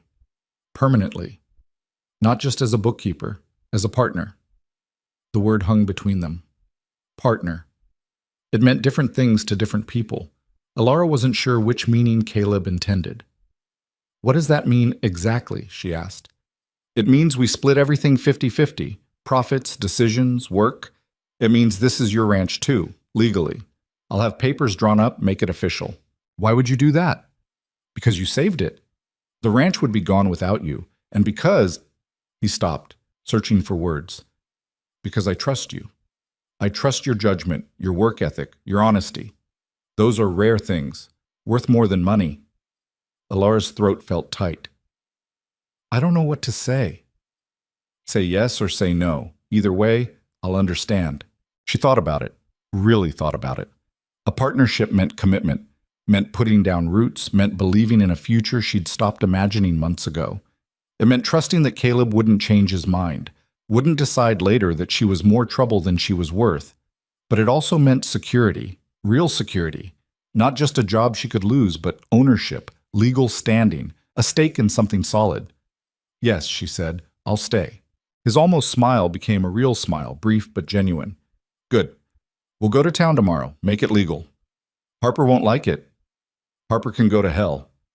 They went to town the next day and found a lawyer, a nervous young man named Douglas who'd only been practicing for 6 months. He drew up partnership papers, made everything official and binding. Alara signed her name with a hand that shook slightly. When it was done, she owned half a ranch in Montana Territory. She owned something again. News spread through Bridger Falls within hours.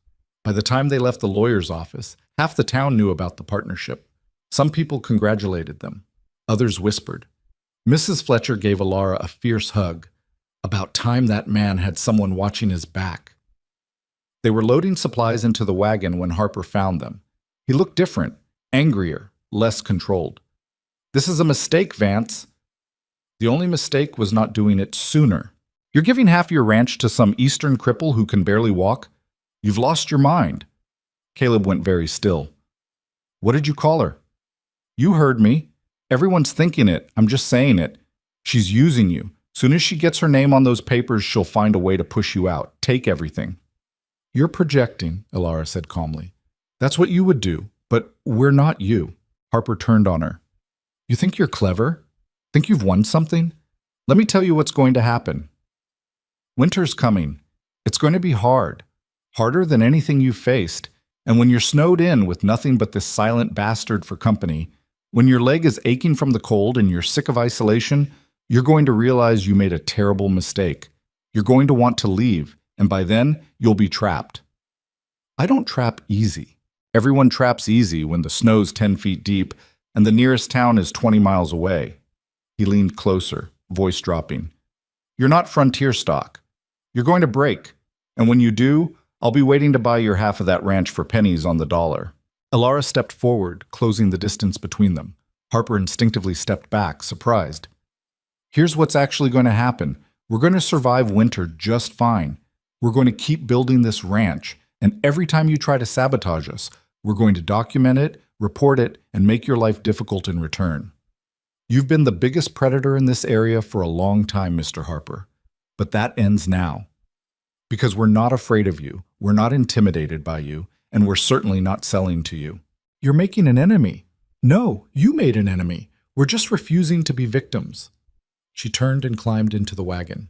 Caleb followed, snapped the reins. They left Harper standing in the street, fury written across his face. That probably wasn't smart, Caleb said. Probably not, but it felt good. He laughed, a real laugh this time.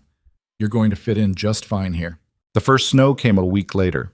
Not the heavy, impassable kind Caleb had warned about, but enough to blanket the ranch in white and make the mountains disappear into gray sky.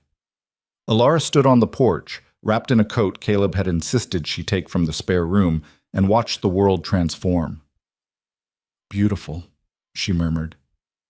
Caleb came up beside her, coffee cup steaming in the cold air. Wait until you've been snowed in for 3 months. See if you still think it's beautiful. I will. How do you know? Because I've never had something worth being trapped for before. She looked at him. This is mine now. Legally, officially, mine. You can't imagine what that means. I think I can. I felt the same way when I first bought this place, like I finally had solid ground under my feet. They stood in comfortable silence, watching the snow fall. Somewhere in the distance, cattle lowed. A hawk circled overhead, dark against the pale sky. The ranch settled into winter stillness, preparing for the hard months ahead. Inside, the books were organized, the finances were stable, the partnership was legal. They had enough supplies to last until spring, enough feed for the animals, enough firewood to keep the house warm. They had a plan, and for the first time since leaving Pennsylvania, Alara felt something that went beyond hope, beyond cautious optimism. She felt certain. This was going to work. They were going to make it work. Whatever Harper threw at them, whatever winter brought, whatever challenges emerged, they'd face it together. 2 weeks before Christmas, a blizzard hit that made the previous snow look like a light dusting. The world turned white and furious, wind howling like something alive. Snow piled against the buildings, covered the fences, made it impossible to see more than a few feet in any direction. Caleb fought his way to the barn 3 times a day to feed and water the animals. Alara kept the fires going, rationed their food, melted snow for water when the pump froze. They settled into a rhythm of survival, each doing what needed doing without discussion or complaint. On the 3rd day, the wind died. The snow stopped. The world went silent in that particular way it does after a storm. Caleb dug paths to the barn, the chicken coop, the root cellar. Alara checked their supplies, calculated how long they could last. 8 weeks, maybe 10 if they were careful. That night, sitting by the fire with dinner finished and the darkness pressing close outside, Caleb said, "Harper was wrong about you." "Which part?" "The part where he said you'd break. You're stronger than half the men I've met." "Strength isn't the same as not having limits." "I know, but you know your limits and work within them. That's smarter than being strong and too stupid to admit when you're beat." He poked at the fire, sending sparks up the chimney. "My wife died 5 years ago." Alara went still. He'd never mentioned a wife. "Pneumonia," he continued. 1 week she had a cough, the next she was gone. We'd been married 3 years. She hated it here. Hated the isolation, the work, the cold. She came from Denver, used to city life. I thought she'd adjust, but she never did. She was miserable the whole time, and I was too focused on the ranch to notice until it was too late. "I'm sorry. The thing is, after she died, I swore I'd never ask anyone to live this life again. It's too hard, too lonely. When I put that advertisement in the paper, I was looking for help with the books, nothing more. I wasn't looking for a partner." "What changed?" "You did. You showed up with a limp and a carpet bag and more determination than anyone I've ever met. You didn't complain, didn't ask for special treatment, didn't expect me to make things easier. You just worked, made things better, made this place feel less like a prison and more like a home." He looked at her directly, his scarred face honest in the firelight. "I'm not good with words. I don't know how to say things right, but you should know that you're not just a business partner. You're—" He struggled, searching. "You matter. To me. To this place. If you decided to leave tomorrow, I wouldn't just lose half the ranch. I'd lose the only person who's ever understood what I'm trying to build here." Alara's eyes burned. She blinked hard, refusing to cry. "I'm not leaving." "I know, but I needed to say it anyway." They sat in silence, the fire crackling between them. Outside, the world was frozen and white and impossibly far from anything resembling civilization. Inside, the small house was warm and safe and felt more like home than anywhere Alara had lived since her father died. "Caleb," she said quietly. "Yeah? You matter too, to me. I just wanted you to know that." His almost smile appeared, soft and genuine. "Yeah, I know." Winter settled in hard after that conversation, turning the world into something that required constant vigilance just to survive. The temperature dropped so low that water froze in the house if they let the fire die. Snow piled higher than the windows. The wind found every crack in the walls, every gap in the chinked logs, and howled through like it had personal grudges to settle. Alara's leg ached constantly in the cold. Some mornings she could barely walk. the muscles locked up tight and refusing to cooperate. She never mentioned it, just worked through it, moving slower when she had to, finding ways to be useful that didn't require standing all day. Caleb noticed anyway. He built her a chair with cushions and a footrest, positioned it near the stove where the heat was best. "For when you're working on the books," he said gruffly, not meeting her eyes. "I don't need special treatment." "It's not special treatment. It's practical. You work better when you're not in pain, and I need you working well. Simple business decision." She knew he was lying. She appreciated it anyway. January brought a cold snap so severe that 2 of their chickens froze to death despite the coop's insulation. Caleb brought the rest into the house, set up makeshift pens in the corner. The birds were loud and messy and made everything smell like livestock, but at least they were alive. "This is ridiculous," Alara said, sweeping up chicken droppings for the 3rd time that day. "This is survival," Caleb corrected. "Come spring, those birds will give us eggs and chicks. Can't afford to lose them." "I know. Doesn't make it less ridiculous." He almost smiled. "You're getting good at frontier life. First month, you'd have insisted everything stay proper and clean. First month, I still had standards. And now? Now I have chickens in my kitchen, and I'm too tired to care." They fell into patterns born of necessity. Caleb handled the heavy physical work, feeding cattle, breaking ice, repairing whatever the weather damaged. Alara managed the house, the cooking, the planning that kept them from running out of supplies before spring. Evenings, they sat by the fire, and she read to him from the books she'd found in the barn. Agricultural journals, technical manuals, a battered copy of Shakespeare's plays that his dead wife must have brought from Denver. "I don't understand half of what they're saying," Caleb admitted during Hamlet. Neither did most of Shakespeare's audience, probably. That's not the point. What is the point? The way it sounds, the rhythm of it. Listen. She read Hamlet's soliloquy, letting the words flow naturally. When she finished, Caleb was quiet. "Read it again," he said. She did. He closed his eyes, listening. When she finished the second time, he said, "Your voice changes when you read that. Gets stronger, like you believe every word." "Maybe I do. What a piece of work is a man." "It's true, isn't it? We're capable of amazing things and terrible things, often at the same time. Which are we doing, amazing or terrible? Both, probably. We're surviving winter through stubbornness and hard work. That's amazing. We're also barely holding on by our fingernails and lying to ourselves about how fine everything is.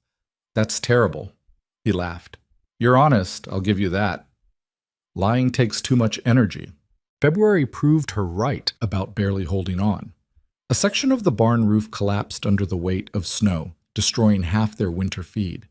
They spent 2 days in brutal cold digging out what could be saved, rationing what remained, calculating whether they had enough to last until the snow melted enough to reach town. "We're short," Alara said, staring at her figures. "By about 3 weeks." "How short?" "Either the cattle go hungry or we do. Can't be both." Caleb studied the numbers over her shoulder. "We cut our own portions, feed the animals full rations. That's not sustainable. It's February. 3 more weeks and the worst should be over. We can manage 3 weeks on reduced food." "Caleb, it's not a debate. The cattle are our income. They don't eat, they die, or get too weak to recover. Then we lose everything. We go hungry for 3 weeks, we'll be miserable, but alive." He was right, and they both knew it. They cut their meals to bare minimum, 1 real meal a day, coffee and bread for breakfast, thin soup for lunch. Within a week, Alara's clothes hung loose. Within 2, Caleb moved slower, his usual energy depleted. But the cattle stayed healthy. On the 21st day of rationing, the temperature rose above freezing for the first time in months. The snow began to melt, slowly at first, then faster. Within 3 days, the road to town was passable. Caleb hitched the wagon, made the journey through mud and slush, came back with feed and supplies and actual food. That night they ate like people who'd forgotten what full felt like. Alara made stew with real meat, bread with butter, coffee with cream. They ate until their stomachs hurt, then sat by the fire in uncomfortable, satisfied silence. "We made it," Alara said. "Barely. Barely still counts." He looked at her, and something in his expression had changed. "You know what Harper said about you breaking under the pressure?" "I remember. He was wrong. You're tougher than anyone I've ever met, including me." I'm not tough. I'm just stubborn. Same thing out here. March came in wet and muddy, the snow melting into streams that turned the ranch into a swamp. The cattle ventured out of the barn, muddy and irritable but alive. The chickens reclaimed their coop with visible relief. The world turned from white to brown to the first tentative hints of green. Alara stood on the porch one morning, watching the sun rise over the mountains, and felt the tight knot in her chest that had been there all winter finally loosen. They'd survived. Against odds that had seemed impossible at times, they'd made it through. "Planning to stand there all day," Caleb called from the barn. "Just enjoying being able to see the mountains again. Fair enough, when you're done enjoying, I could use help with the new calves." The spring calves came in a rush, 12 of them in 2 weeks. Alara helped where she could, keeping records, preparing the warming barn, staying up through difficult births to fetch supplies and make coffee. She learned more about cattle ranching in those 2 weeks than in all the previous months combined. One night, dealing with a particularly difficult birth, she held the lantern while Caleb worked with bloody hands and grim determination. The calf finally came, stillborn. The mother lowed in distress. Caleb sat back on his heels, exhausted and frustrated. "That's 3 we've lost," he said, "and 9 we've saved. Should be 12. Should be isn't the same as is. We did what we could." He cleaned up in silence, disposed of the dead calf, made sure the mother was settled. Then he came to where Alara was washing equipment and said, "You ever think about what you'd be doing if you hadn't come here?" "Sometimes." "Why?" "Just wondering if you regret it. This life isn't easy. It's not what most people would choose." Alara thought about Silver Creek, about Marcus Holt's rejection, about the desperate scramble to survive on pennies and pride, about the slow suffocation of being somewhere she didn't belong, doing work that meant nothing, living a life that felt like waiting to die. "I don't regret it," she said. "This is hard, but it's honest. The work matters. The results matter. I matter. That's more than I had before. You mattered before." "To who?" "I was alone. I had no family, no real friends, no place I belonged. Here," she gestured at the barn, the ranch, the mountains beyond, "here I have a stake in something real, a partnership with someone who values what I bring, a future that isn't just survival, but actual building. So no, I don't regret it. Not even the chickens in the kitchen," he almost smiled. "Not even the chickens?" "Well, maybe the chickens a little." April brought Harper back. They were repairing the winter damage to the northern fence line when riders appeared. Harper and 4 men, all armed. Caleb saw them coming, set down his tools, positioned himself between them and Alara. "You're on my property," he said. "Just being neighborly," Harper replied. "Heard you had a rough winter. Wanted to see if you needed any help." "We're fine. Are you?" Harper's gaze swept over the ranch, the damaged barn roof, the muddy fields, the thin cattle. "Doesn't look fine to me. Looks like you barely scraped through. One more winter like that and you'll be finished."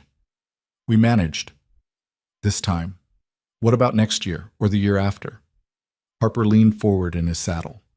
"I'm going to make you another offer. $500 for the northern section. That's generous, considering the shape this place is in." "Not interested." "You should be. That money would let you make real repairs, buy better stock, actually build something sustainable instead of just surviving season to season." Caleb's jaw tightened. "I said not interested." "Let me talk to your partner then. Miss Quinn, surely you see the wisdom in this. $500 would go a long way. Could even stake you somewhere else, somewhere easier, if you decided ranch life wasn't for you." Alara stepped out from behind Caleb. "Mr. Harper, I'm going to explain something to you very clearly. This ranch is ours, not yours. Not for sale, not up for negotiation. We survived a winter that would have broken weaker people. We've got plans for improvements, we've got the books in order, and we've got each other. Your money doesn't interest us. Your presence doesn't interest us. And your poorly disguised attempts to intimidate us into selling are getting tedious. Careful, Miss Quinn. You're making assumptions about my intentions. I'm making observations based on evidence. Cut fences, delayed deliveries, convenient accidents. We've documented all of it. You want this land because of water rights, because you want control over the smaller ranches. But you're not going to get it. Not from us." Harper's expression hardened. "You're playing a dangerous game." "No." You are. Because everything you've done so far has been small enough to be deniable. But if you escalate, if you do anything that crosses the line from harassment to actual crime, we have enough documentation to bring federal marshals down on you. And I don't think your brother-in-law, the sheriff, can protect you from that. The threat hung in the air. Harper's men shifted uncomfortably. They were hired muscle, not criminals. The line Alara had drawn was clear. Step over it, and there would be consequences. Harper stared at her for a long moment. Then he smiled, cold and calculating. You know what? Keep the land. Keep the ranch. I hope you enjoy it, because I'm going to make sure every supplier, every buyer, every business in 3 counties knows that dealing with Vance Ranch means making an enemy of me. Let's see how long you last when nobody will sell to you and nobody will buy from you. He turned his horse and rode off, his men following. Caleb watched them disappear, his hands clenched into fists. He'll do it, he said quietly. He's got enough influence to make good on that threat. I know. We might actually be ruined. Maybe. Or maybe people are tired of being bullied by Harper and they'll see this as a chance to stand up to him. That's optimistic. I prefer the term strategically hopeful. She picked up the fencing tools. Come on, we've got work to do. Whatever happens, we'll deal with it. Harper's boycott took effect within a week. The feed supplier in Bridger Falls refused to take their order. The butcher said he couldn't buy their beef anymore. The blacksmith was suddenly too busy to do repairs. Even Mrs. Fletcher, who'd been so kind, apologized and said she couldn't afford to cross Harper. I'm sorry, she said, genuine distress on her face. I wish I could help, but he's threatening to shut down every business that deals with you. I've got employees who depend on me. I can't risk it. Alara understood. She didn't like it, but she understood. Fear was a powerful motivator, and Harper wielded it expertly. They drove to the next town, 30 miles south, found suppliers who'd work with them, buyers who'd take their cattle. It meant longer trips, higher costs, more time away from the ranch. But it was doable. Barely. This isn't sustainable, Caleb said after their third long trip. The extra distance eats into our profit margin too much. One bad season, and we're done. Then we need to break the boycott. How? Alara had been thinking about that. We need allies. Other small ranchers who are in the same position we are, dependent on local commerce, vulnerable to Harper's pressure. If we band together, present a united front, we have more leverage. Most of them are too scared to stand up to Harper. Maybe, but some might be angry enough to try. We just need to find them. They spent the next 2 weeks visiting neighboring ranches, talking to owners who'd been squeezed by Harper's tactics. Some shut the door in their faces. Others listened but refused to commit. But a few, 3 ranchers who'd been dealing with similar harassment, agreed to meet. The meeting happened in a barn owned by a rancher named Samuel Kovac, a grizzled man in his 60s who'd been fighting Harper for a decade. Also present were the Chen brothers, who ran a small operation to the west, and a widow named Rachel Thornton who'd inherited her husband's ranch and refused to sell despite constant pressure. What exactly are you proposing? Kovac asked. A cooperative, Alara said. We pool our resources for major purchases, negotiate better prices through bulk buying.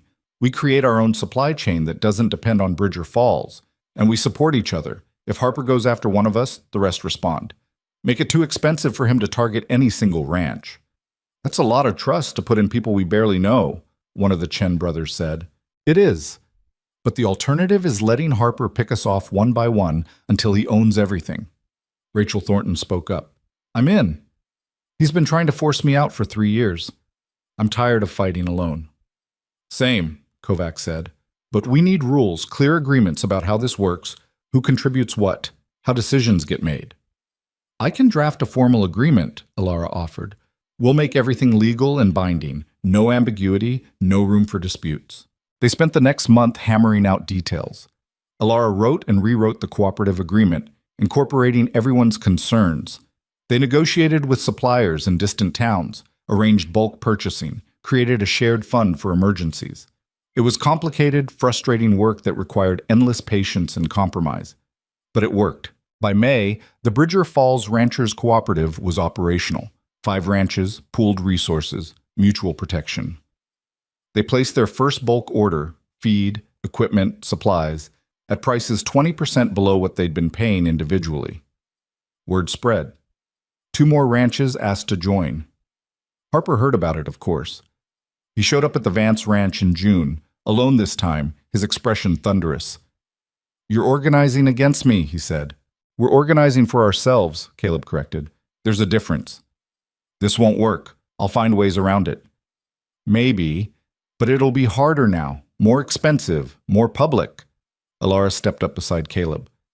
"You've operated in the shadows for years, using fear and isolation to control people. We're bringing everything into the light, making it a community issue instead of individual problems. You can't bully all of us." "You think you've won something here?" "I think we've built something." "Whether that's winning depends on your perspective." Harper's mask of civility finally cracked. "You've made a powerful enemy, Miss Quinn, both of you. This isn't over." "We know, but here's the thing, Mr. Harper. We're not going anywhere. We're not selling, we're not giving up, and we're not going to be intimidated. You want this land? You'll have to take it legally, through fair purchase at fair price. And we both know you can't afford that." He left without another word. They watched him ride away, both knowing he was right about one thing. It wasn't over. Harper wouldn't give up easily, but the balance of power had shifted. They weren't alone anymore. They had allies, resources, leverage. They had a fighting chance. Summer arrived in a rush of green and heat. The ranch transformed from muddy brown to actual pasture. The cattle fattened on good grass. The calves grew strong. Alara's carefully organized books showed a profit for the first time. Not huge, but real. Actual money left over after expenses. "Look at this," she said to Caleb one evening, showing him the figures. "We're actually making money, not just surviving, but building capital." He studied the numbers with the careful attention he'd developed over the winter. "How much can we reinvest?" "Depends what you want to do. Fix the barn roof properly, buy better breeding stock, maybe hire help for fall roundup instead of killing ourselves doing it alone." "All of that's doable. We'd still have a cushion for emergencies." "Then let's do it." They fixed the barn roof in July, hired a crew from one of the cooperative ranches to help with the work, bought 2 new bulls in August, good stock that would improve their herd genetics. By September, the ranch looked different, maintained, professional, like a real operation instead of something held together with spit and prayer. The town noticed. People who'd avoided them during the boycott started acknowledging them again. Not friendly exactly, but no longer hostile. Mrs. Fletcher invited them to dinner, apologized again for withdrawing support during the Harper crisis. "I should have been braver," she said. "You did what you had to do," Alara replied. "We don't hold it against you. Still, you two have more courage than most people I know." The fall roundup went smoothly with hired help. They sold their cattle at good prices to buyers who'd started seeking them out specifically, impressed by the quality of their stock and the organization of their operation. The cooperative negotiated bulk sales, getting better prices for everyone. Harper stayed away. His influence was waning, not gone, but diminished. Other ranchers were finding their courage, refusing his pressure, building their own networks. The small ranches weren't easy prey anymore. In October, a year after Alara had first arrived, Caleb suggested they celebrate. "Celebrate what?" she asked. "Survival, success, you." He looked uncomfortable saying it. "A year ago, you showed up with nothing but a carpet bag and more stubbornness than sense. Now you own half a profitable ranch and you've helped organize a cooperative that's changing how business works in this whole area. That seems worth marking." "I didn't do it alone." "Neither did I. That's the point. We did it together." They went to town on a Saturday, ate dinner at Mrs. Fletcher's boarding house, bought supplies they didn't strictly need just because they could afford to. People greeted them on the street. Not everyone, but enough. The town was starting to see them differently, not as outsiders or troublemakers, but as legitimate business owners who'd earned their place. On the ride back, Alara said, "Do you remember what you asked me last spring about whether I regretted coming here?" "I remember. I've been thinking about it. About what my life would be if I'd stayed east, if I'd given up after Marcus rejected me, if I'd never taken the risk of coming here. And I'd be small, safe maybe, but small, working some menial job, living in some rented room, waiting for nothing in particular. Here, I'm building something, I own something, I matter to people beyond just what I can do for them." She looked at him. I'm not just surviving anymore. I'm actually living. So you don't regret it? Not even a little. Not even the chickens. He laughed. You always come back to the chickens. They were very traumatic. As autumn deepened into winter again, they prepared with the knowledge of experience. Extra feed ordered early, barn roof solid, supplies stocked, the house better insulated. They knew what was coming and they were ready. The first snow fell in late November, soft and quiet. Alara stood on the porch watching it accumulate, and Caleb came up beside her. Worried? He asked. No. Are you? No? He was quiet for a moment. Then he said, I need to ask you something. All right. This partnership, it's working. The ranch is stable, profitable, sustainable. We're good business partners. We are. But I want... He stopped, searching for words. I want more than a business partnership. I want a real partnership. Marriage. If you're willing... Alara turned to look at him, surprised. Is this a proposal? It's a bad one if it is. I'm not good at this. He met her eyes, honest and uncertain. I'm asking because I care about you, not because I need a wife or because it's convenient, because somewhere in the past year you became the most important person in my life, and I want to make that official, legal, permanent. What if I say no? Then we keep things as they are. I'm not going to push you out or change our partnership. This doesn't have to affect business. But it would affect us. Probably. Yeah. Alara thought about it, really thought about it. Marriage meant different things to different people. To Marcus Holt, it had meant free labor and social respectability. To Harper's wife, it seemed to mean quiet misery. To Caleb's first wife, it had meant isolation and regret. What would it mean to her? I need you to understand something, she said slowly. I didn't come here looking for love. I came here looking for survival, for a place to exist without being constantly reminded of what I lack. You gave me that. You gave me respect and partnership and a chance to build something real. That's more than I ever expected. I know. But somewhere along the way, this became more than survival for me too. You became more than a business partner. I'm not good at feelings. I don't know how to say things prettily, but I care about you. I trust you. I want to keep building this life with you, not just as partners, but as more. Is that a yes? That's a yes. If you're sure. I'm sure. He took her hand, careful and deliberate. I'm very sure. They got married in December, a quiet ceremony at the church in Bridger Falls. Mrs. Fletcher stood as witness. The cooperative ranchers attended.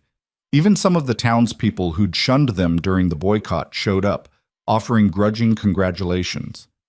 Harper didn't come, but he sent a gift, a bottle of expensive whiskey with a note that said, "To worthy adversaries." It was as close to conceding defeat as he'd ever come. The reception was held at Mrs. Fletcher's boarding house. Simple food and strong coffee and conversation that ran late into the evening. Rachel Thornton pulled Alara aside at one point. You know what you've done? She said. What? You've shown every woman in this territory that we don't have to settle, don't have to take whatever scraps men decide to give us. You came here with nothing, faced rejection and hardship and outright hostility, and you built something anyway, on your own terms. That matters. I didn't do it alone. No, but you did it first. The rest of us are just following your lead. That night, back at the ranch, Alara and Caleb sat by the fire in the house that was now officially theirs together. The chickens were back in their coop, the barn was solid, the cattle were healthy. Outside, snow fell softly, blanketing the world in white. Do you think it'll always be this hard? Alara asked. Probably, but we'll get better at it. And Harper? He'll keep trying, but he's lost his power over us.